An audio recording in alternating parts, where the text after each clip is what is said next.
Niger State is feeling the pinch as well, as Governor Abubakar Bello has paid a sympathy visit to the people affected by flood disaster in Kontagora local government area, where he donated 100 fabric, 500 bags of grain as relief materials to the Emir of Kontagora at his palace for onward distribution to the victims.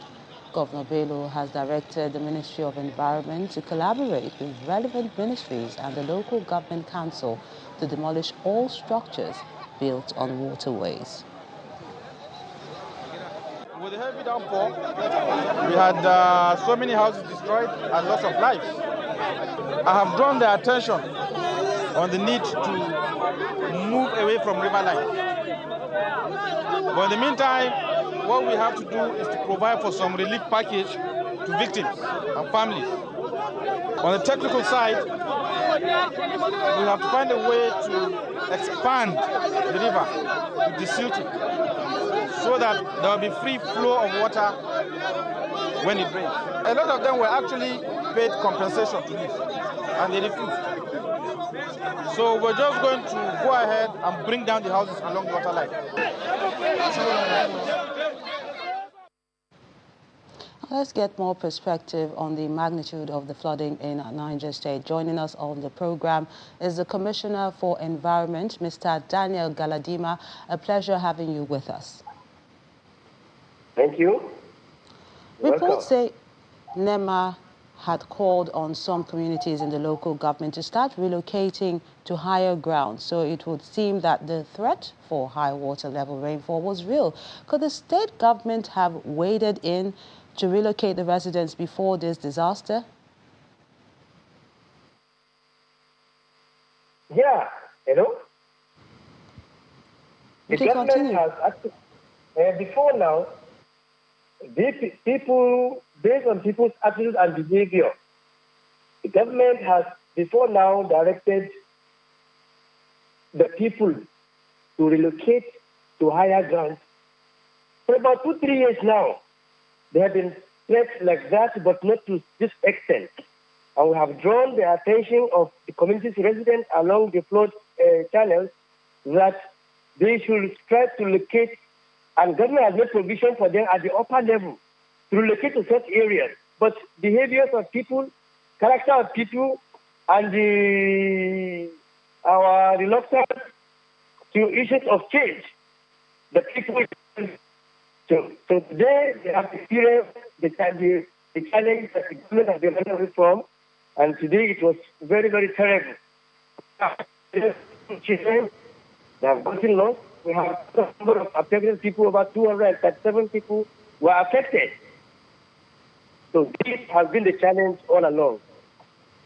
Over 200 and something people, you say, that's quite a number. 237 people. 37. So will the state government be providing temporary accommodation for all of them, pending when the floods abate?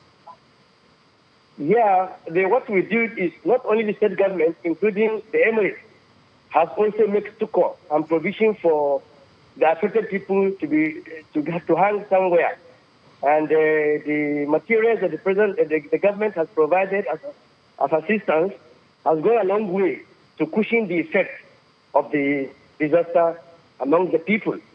They have relocated some to some places, and some were patching and managing some houses around the area as their neighbors. Now, I know the governor has given an order, especially to those that have built along channels and waterways. How is that being checked at this time? Yeah, as I'm talking to you, even that day before the arrival of the governor, he has given directives before even his arrival there. And as he was there, already there were trucks and there were dozers already going on destroying the illegal structures along the water channel. And in addition to that, we have also observed that there are some of the drainages that were obsolete and they were too small. You know, they were insufficient during the design. And we observed that those walls have become like obstacles along the flood channels. And that has actually been asked also to be destroyed so that proper channelization will be made. Like now, in the next 2 weeks, the government is planning to start the process of defiltering the waterway to allow for proper flow of water, because that's what has been discovered. People are putting waste inside the waterway. People are putting their refuse inside the waterway. And the waterway has also been filtered. It was a big river before those days, but today it has been filtered up, and grasses and weeds have covered the area, and that makes it water not even settle down at all. And that is the result of what we are seeing today. On that note, since the governor has, in his wisdom, has directed for immediate removal of all obstructive structures, we have made all the plans. In the next 2 weeks, the work is going to start to ensure that obstacles on the way are taken care of, and a lasting solution is being provided to the problem.